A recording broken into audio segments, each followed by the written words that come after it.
এটাকে কি বলে বলো তো?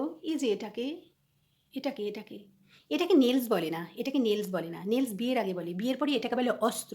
চাইনিজ, জাপানিজরা রান্নাঘরে যত অস্ত্র রাখে, যা, যা কাজ করে অস্ত্র দিয়ে, আমরা এই নখ দিয়ে সব কাজ করি। রসুন ছোলা, পেঁয়াজ ছোলা, আলু ছোলা, ডিম ছোলা, মাছের পটকা ফাটানো, মাছের আঁশ ছোলা, মাছের পেট ফাটানো সব কিছু আমরা এই নখ দিয়ে করি।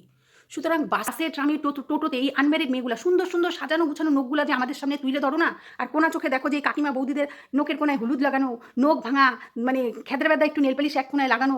তোমরা দেখে মনে, মনে অনেক কিছু ভাবো আর আমাদের দেখা দেখে এরকম হ্যালু স্টাইল করে নখ দেখা দেখে ফোন ধরো, ব্যাগের চেন খোলো, কত স্টাইল করে নখটাকে প্রেজেন্ট করো। আমরাও করতাম, ওরকম দেখায়ও না। কষ্ট হয়, খুব কষ্ট হয়। আগে আমরাও করতাম। নেল পালিশ করছি বলে কত কাজ করি নাই আমরা, বিছনা তুলি নাই, বাসন ধুই নাই, জামা কাপড় ভাঁজ করি নাই, কিচ্ছু করি নাই শুধুমাত্র নেল পালিশ পরার কারণে। আর এখন বছরে একটা নেল পালিশের কৌটা আমরা শিশি আমরা কিনি না। গত মাসে নেপাল ঘুরতে গেছিলাম কাঠমান্ডুতে, পড়বো পড়বো করে পড়ার টাইম পাইনি, যাওয়ার সময় গাড়িতে বসে পড়ছি।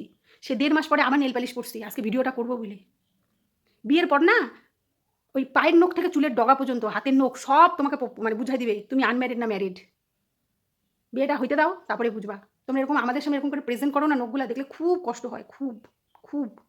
এটা এখন অস্ত্র আমাদের।